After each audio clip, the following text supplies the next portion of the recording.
Much like the XXX TCR, you'll now come from the back of the arm forward to install the screw that retains the front shock onto the arm.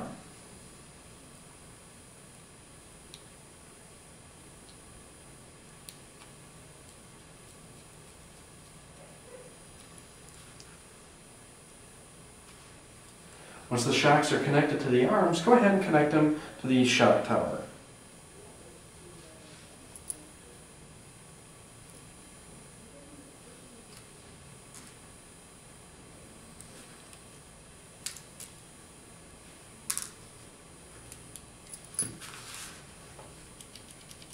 Go ahead and install the wheels and tires back onto the truck.